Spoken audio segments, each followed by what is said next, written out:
আজকের ভিডিওটা হবে গেট রেডি উইথ মি। তো চলো ভিডিওটা শুরু করা যাক। আজকে অনেক দিন পর বাড়ি যাচ্ছি, তাই ঝটফট রেডি হয়ে নিচ্ছি। কোথাও যদি যেতে হয় বাসে বা ট্রেনে করে, তাহলে জিন্সটাকেই বেশি প্রেফার করি, কারণ জিন্সটা পরলে না একটু কমফোর্টেবল লাগে। আর আমি যদি শাড়ি বা চুড়িদার পরি, শাড়িটা যখন ট্রেনে উঠবো তখন হোঁচট খাওয়ার সম্ভাবনা থাকে, বা চুড়িদারের ওড়নাটা কোথাও বেঁধে গেলে কোনো একটা বিপদের সম্ভাবনা থাকে, তাই ওগুলো না পরারই চেষ্টা করি। আর শাড়ি পরতে আমি ভালোবাসি, শাড়ি পরতে খুবই ভালোবাসি। আর শাড়ি পরা সেরকম না একটা হয় না, যদি কোনো বিয়েবাড়ি বা কোনো অনুষ্ঠান বাড়ি যাই, বেশিরভাগ আমি শাড়িটাই পরি, কারণ অন্য কোনো জায়গায় তো শাড়ি পরা যায় না। আর বাঙালিরা তো শাড়ি পরতে ভালোবাসেই, তোমরা জানো সেটা।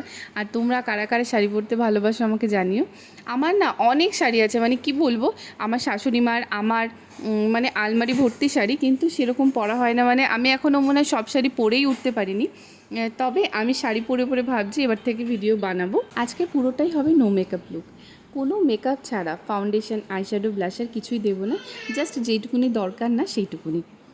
প্রথমে আমি মুখটাকে ক্লিন করে নিয়েছি, তারপরে আমি দিয়েছি একটা টোনার, তারপরে দিয়েছি আমি একটা গ্লোয়িং সিরাম, এই সিরামটা সান প্রোটেক্টেড, তারপরে দিয়েছি সানস্ক্রিন। এটা ছাড়া তো সামারে একদমই চলা যাবে না।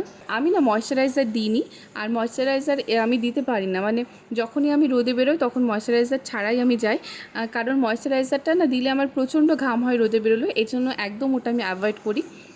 এরপরে আইব্রোটাকে আমি ড্র করেছি, তারপরে দিয়েছি চোখে কাজল দিয়েছি, যেটা মাস্ট, এটা আমার দিতেই হবে, আমি এটা ছাড়া যেন চলতেই পারি না।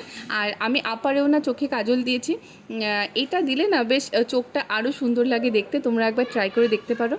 তারপর মাস্কারা, তারপর যেটা দরকার সেটা হলো লিপস্টিক, হালকা করে একটা লিপস্টিক, এটা আমি সুইস বিউটির ব্যবহার করছি। সুইস বিউটির যে লিপ লাইনারটা, এই শেডটা 9টা তোমরা একবার ট্রাই করে দেখবে। এর কালারটা দুর্দান্ত একটা কালার, আমি এই কালারটা না খুঁজে খুঁজে পাচ্ছিলাম না, তারপরে আমি বাড়িতে গেছি, বাড়িতে গিয়ে এই কালারটা পেয়েছি, আমি 2-3টে নিয়ে নিয়েছি এই কালারটা, আমার তো খুব ভাল লাগে এই কালারটা। তো এরপর যেটা দরকার সেটা হলো পারফিউমটা না দিলে তো আমার একদম চলে না, পারফিউমটা দিতেই হয়। আর এই যে আমি কানেরটা এখন পরছি, এই কানেরটাই আমি বেশিরভাগ পরি, আমি এই কানেরটা কখনোই খুলি না, তবে কি হয়তো কোনো প্যাক ট্যাক লাগিয়েছিলাম বলে কানেরটা খোলা হয়েছিল। তো এই কানেরটাই আমি সবসময় পরি, বাড়িতেও পরি, আর যেখানে কোনো টপ পরতে হয়, অন্য কোনো টপ না পরে এটাই পরি, সারাক্ষণ এটাই পরে থাকি আমি।